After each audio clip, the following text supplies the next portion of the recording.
ایک مرتبہ پھر آپ کو ناظرین. نصرت, میں بار بار یہی بات کہتا ہوں کہ آپ نے یہ سارا دور نہیں دیکھا. آپ تعلیم جس طرح سے کہ مہنگی ہو گئی ہے, پرائیویٹ ہو گئی ہے, مطلب تعلیمی ادارے جو ہیں وہ کاروبار کا گڑھ بن گئے ہیں, اس میں ایک عام طالب علم بیچارہ کیسا یہ افورڈ کر سکتا ہے کہ وہ الیکشن کی پالیٹکس میں جائے یا طلبہ تنظیموں کی پالیٹکس میں جائے, جبکہ لاکھوں روپے فیس دے رہا ہے, وہ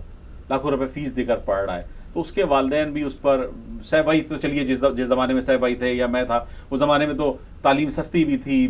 فری بھی تھی, اور یونیورسٹیاں جو تھیں وہ اچھی تعلیم بھی دیتی تھیں.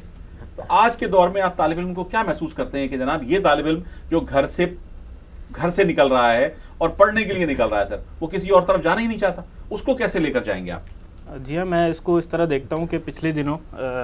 جامعہ کراچی میں ٹرانسپورٹ کا مسئلہ ہوا اور پوائنٹس کا معاملہ تھا, اور اسی طریقے سے فارمز کی 200% تک فیسیں جو ہے بڑھا دی گئی. اسلامی جمعیت طلبہ نے اس پورے ایشو پر آواز اٹھائی اور اس ایشو کو ایڈریس کیا, اور طلبہ کو ملاتے ہوئے طلبہ و طالبات کو ملاتے ہوئے وہ فیسیں بھی یونیورسٹی انتظامیہ کو واپس لینا پڑی, اور اسی طریقے سے ٹرانسپورٹ کے اندر اگر کچھ مسائل موجود تھے اس کو بھی یونیورسٹی انتظامیہ کو حل کرنا پڑے. اگر یونینز ہوں گی, ابھی تو یہ ایک طلبہ تنظیم نے سارا کام کیا نا, اگر یونینز ہوں گی تو یہ سارے جو مسائل تعلیمی اداروں کے اندر جنم لیتے ہیں, چاہے فیسوں کا مسئلہ ہو, ٹرانسپورٹ کا مسئلہ ہو, یا دیگر کوئی طلبہ کو مسائل ہوں, تو یونینز ان مسائل کو حل کیا کریں گی. تو یہ طلبہ کے لیے تو بہت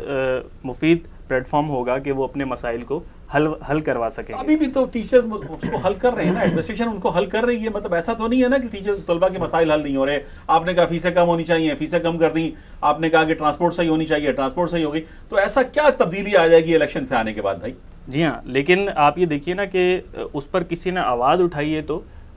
وہ سارے مسائل حل ہوئے ہیں. اسی طریقے سے پورے سندھ کے اندر اگر بات کی جائے, گھوسٹ اسکولوں کی تعداد موجود ہے. آپ نے ٹیچرز کی بات کی, تو ٹیچرز ایسے موجود ہیں جنہیں پرائمری کی اسپیلنگ جو ہے پڑھنے نہیں آتی, اور اسی طریقے سے سندھ کے اندر بیشتر ایسے اسکولز اور تعلیمی ادارے موجود ہیں جہاں سیاسی بنیادوں پر ٹیچرز کی بھرتیاں کی جاتی ہیں. تو وہ ٹیچرز کیا لوگ طلبہ کے یا طالب علموں کے مسائل حل کریں گے جو خود کسی تعلیمی ادارے سے سیکھ کر یا اچھی جگہ سے تعلیم حاصل کر کر اس مقام تک نہیں پہنچے ہیں. تو میں یہ سمجھتا ہوں کہ جو پاکستان کے تعلیمی اداروں کے اندر مسائل موجود ہیں, شہر کراچی کے اندر تعلیمی اداروں کے مسائل موجود ہیں, اور سندھ کے تعلیمی اداروں کے اندر جو مسائل موجود ہیں, اس میں اگر یونینز کے انتخابات ہوتے ہیں اور طالب علموں کو موقع دیا جاتا ہے, ایک تو یہ کہ ان کی صلاحیتوں کے اندر بے پناہ اضافہ ہوگا, وہ اپنی تعلیم کے ساتھ ساتھ اس یونین کے جو پورا عمل ہے اس کے ذریعے سے ان کی تربیت ہوگی, اور وہ ایک باشعور طالب علم بن کر جو ہے معاشرے کے اندر سامنے آئیں گے. اور دوسری طرف جو طلبہ کے مسائل ہیں وہ بھی کسی دائرے کے اندر حل ہوں گے. سر بھائی, اس سارے عمل کو کہ جس کو آپ کہتے ہیں کہ جی الیکشن ہونے چاہیے, طلبہ تنظیمیں ہونی چاہیے, میں نصرت والا سوال ہی آپ سے اگر یہ کروں کہ تعلیم جب تک الیکشن ہوتے تھے تب تک تعلیم صرف گورنمنٹ کے اختیار میں تھی. آج پرائیویٹ یونیورسٹیز ہیں, پرائیویٹ کالجز ہیں, طالب علم لاکھوں روپے خرچ کر کے دیتا ہے. تو اس صورتحال میں کس طرح سے یہ طلبہ تنظیموں کے الیکشن ہو سکتے ہیں یا یونین سے الیکشن ہو سکتے ہیں, اور اس وبا کو روکنے کا کیا طریقہ کار ہو سکتا ہے کہ جو تعلیم کی تجارت ہو رہی ہے یہاں پر؟ اصل میں بڑا بنیادی سوال آپ نے کیا, بہت ہی بنیادی سوال ہے. اصل میں ہے کیا کہ یہ پورے ملک میں جو حکمران طبقہ ہے اس کا ایک مائنڈ سیٹ ہے جس کے تحت یہ سارا کا سارا کام ہو رہا ہے. وہ مائنڈ سیٹ کیا ہے کہ سرمایہ دارانہ نظام جو ہے, سرمایہ دارانہ نظام کو پوری بھرپور طریقے پر یہاں پر نافذ کرنے کی کوشش کی جا رہی ہے, جس کے تحت کیا ہے کہ ہر چیز پرائیویٹائز کر دو. ہر چیز اس کو حاصل ہو سکتی ہے جس کے پاس پیسہ ہو, جس کے پاس پیسہ نہ ہو وہ بیچارہ پھر کٹ تھروٹ کمپٹیشن ہو رہا ہے. جی ہاں, تو یہ ظاہر ہے کہ اس صورتحال کے اندر جو بات آپ کی ہے بالکل صحیح ہے کہ تعلیم جو ہے وہ تجارت بن گئی ہے, اور تعلیم حاصل کرنے کے لیے ضروری ہے کہ اگر آپ اچھی تعلیم حاصل کرتے ہیں تو آپ کے پاس بہت زیادہ پیسہ ہونا چاہیے. تو یہ تو بالکل صحیح بات ہے کہ پورا یہ مائنڈ سیٹ ہے جس کے تحت یہ نظام چل رہا ہے, اور جدوجہد جو کرنی چاہیے, بات صحیح ہے کہ یہ جو طلبہ یونینوں کے انتخابات ہیں یہ تو ایک جزوی چیز ہے, یہ اپنی جگہ بہت امپورٹنٹ ضرور ہے, لیکن یہ بھی پورے جو سینیریو ہے اس سینیریو کا ایک پارٹ ہے. لیکن ادروائز جو ہے یہ جو پورے ملک کا نظام ہے اس وقت, جس طرح اس پورے ملک کے نظام کو تبدیل کرنے کی کوشش کی جا رہی ہے کہ سرمایہ دارانہ نظام کی تمام برائیاں اس ملک کے اندر, یعنی لوٹ مار کا نظام ہے, جو دولت مند ہے وہی سیاست کر سکتا ہے, جو دولت مند ہے اسی کو سب کچھ مل سکتا ہے. وہ جو ہے نا شعر کہ یہاں تو جاذبیت بھی ہے دولت ہی کی پروردہ، یہ لڑکی فاقہ کش ہوتی تو بدصورت نظر آتی. تو بیچارہ ایک ذہین آدمی، ایک باصلاحیت آدمی، اس کی صلاحیتیں بھی جبھی اجاگر ہو سکتی ہیں جب اس کے پاس پیسہ ہو. لیکن پچھلے دور میں ایسا نہیں تھا. جب یہ ساری چیزیں اسٹیٹ کی ذمہ داری تھیں، تعلیم اسٹیٹ کی ذمہ داری تھی، تو اسی تعلیمی نظام سے جس کو لوگ پیلے اسکول کہتے ہیں، انہیں پیلے اسکولوں کے پڑھے ہوئے لوگ پورا پاکستان چلا رہے تھے، پورا نظام چلا رہے تھے. آج بھی اعلیٰ ترین جگہوں پر جو لوگ بیٹھے ہیں وہ اسی پیلے اسکول کے پڑھے ہوئے ہیں. اب جو نسل ہے جو بیچاری اب جو 50 ہزار روپے مہینہ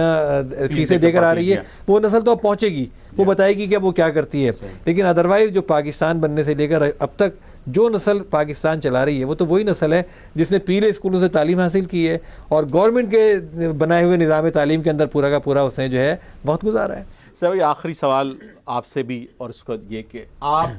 طلبہ تنظیموں کی ضرورت کو آپ نے جیسے کہا کہ آپ محسوس کرتے ہیں الیکشن، لیکن اس کا کوئی سسٹم ایسا ہونا چاہیے کہ جس میں یہ الیکشن ہو جائیں اور کسی طرح کی خرابیاں بھی پیدا نہ ہو سکیں. اس کے لیے بھی کوئی تجاویز ہیں آپ کے پاس؟ دیکھیں میں تو آپ کو یہ بتا رہا ہوں کہ یہ تو جو خرابیاں زیادہ پیدا ہوئی ہیں تعلیمی اداروں میں انتخابات نہ ہونے کی وجہ سے پیدا ہوئی ہیں، ورنہ تعلیمی اداروں میں اگر انتخابات ہو رہے ہوتے تو شاید وہ نظام بہت زیادہ بہتر طریقے پر چل رہا ہوتا اور ڈیولپ ہو چکا ہوتا تعلیمی اداروں کے اندر. تو یہ بات صحیح ہے اپنی جگہ کہ کچھ نہ کچھ ریسٹرکشنز لگائی جا سکتی ہیں اور کچھ نہ کچھ حدود و قیود جو ہیں بنائے پہلے بھی تھیں، پہلے بھی تمام حدود و قیود موجود تھیں اور اسی کے تحت سارا کا سارا نظام چلتا تھا. میں نے جیسا کہ آپ کو بتایا کہ یہ کوئی بے لگام نظام نہیں تھا، یہ پورا اس کا یہ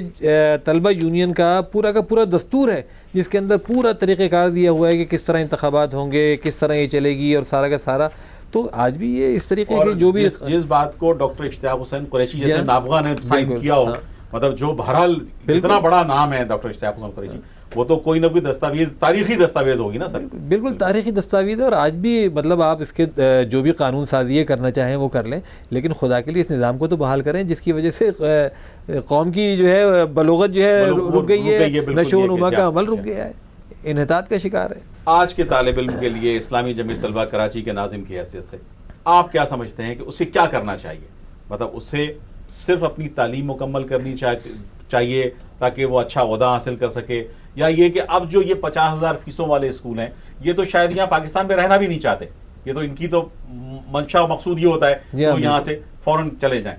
آپ اس پاکستان کے طالب علم کو، اس عام طالب علم کو، اس لیے کہ اسلامی جمعیت طلبہ پاکستان کے ہر گوشے میں آج بھی موجود ہے، اس کو کیا پیغام دینا چاہتے ہیں کہ بھائی کرنے کا کام یہ ہے، اس طرف آؤ تاکہ اس ملک کو کسی بہتر شکل میں لایا جا سکے؟ ہم یہ سمجھتے ہیں کہ جو طالب علم آج کا موجود ہے اور طلبہ کا کردار کسی بھی قوم میں اور کسی بھی معاشرے کے اندر اگر اس ملک کو درست سمت پر لے کر جانا ہو تو طلبہ کا کردار بہت اہم ہوا کرتا ہے.